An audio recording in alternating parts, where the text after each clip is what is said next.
Here we see a hearing that blends philosophical beliefs, public policy, and practical realities.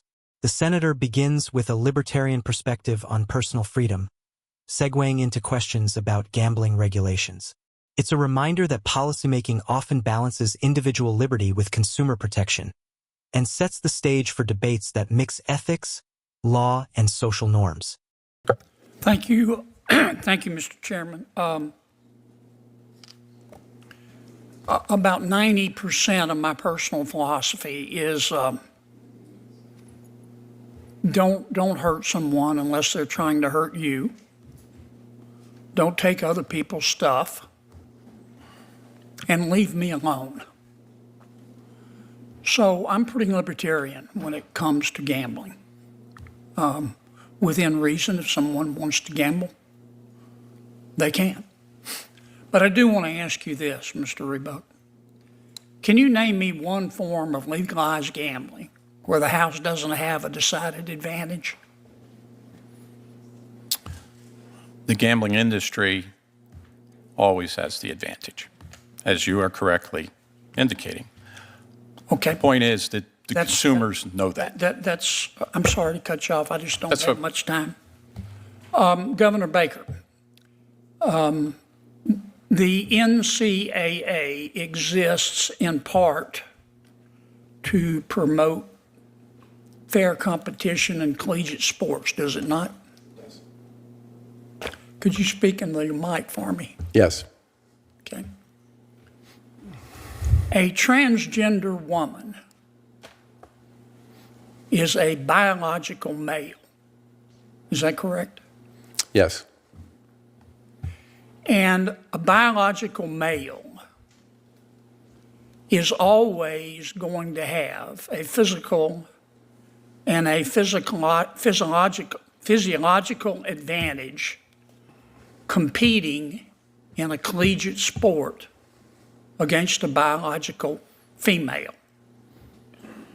Isn't that true? There's not a lot of research on it, but it's certainly debatable.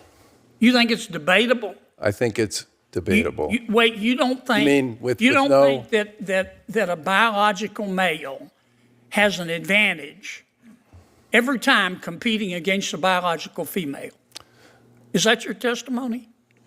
No, I think defined the way you defined it, yes, I would agree with you. So you agree with me? Yes.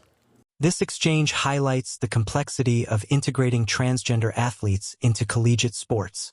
While biological differences may confer certain advantages, legal rulings and federal court decisions have affirmed participation rights, creating a tension between fairness and inclusion.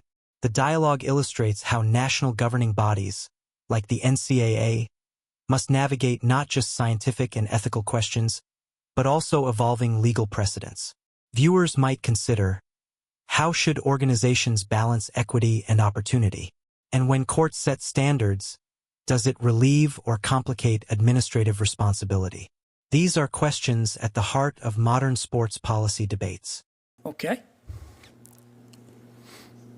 So why does the NCAA, why do you, your job is to promote fairness in collegiate sports.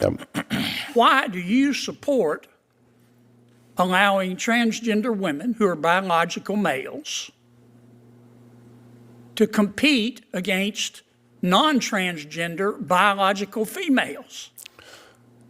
Over the course of the past 2 years, 5 federal court cases involving this question, let me finish. 5 federal judges have all sided with participation as the standard. This is a very... So you're saying you don't have a choice? I'm saying that under the current dynamic, there is not clarity on this issue legally. Well, why don't you exhibit leadership and demonstrate leadership and provide clarity?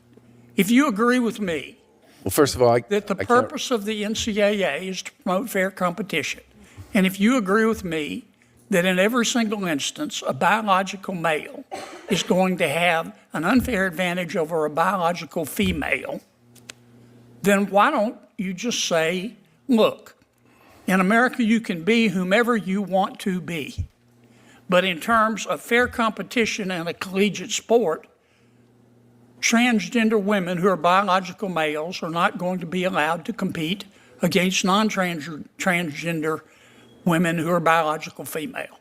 Boom, done. Why don't you take that position, Charlie?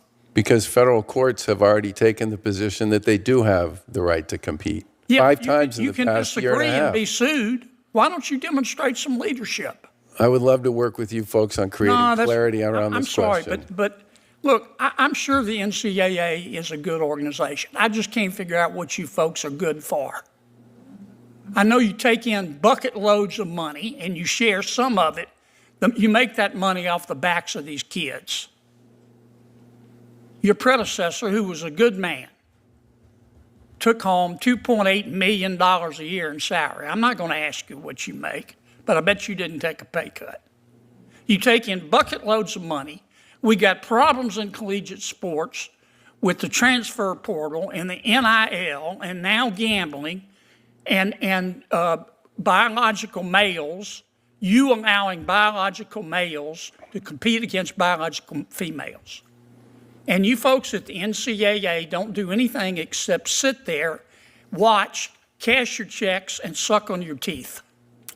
I would argue that we've made a lot of progress on a bunch of those issues. Why don't you take a position on transgender biological males competing against females? You just told me it wasn't fair. The federal standard on this is one that we would work with you on if you wish to work on it. Why don't you do it on your own? Because we're a national governing body for, and we Charlie. follow federal law.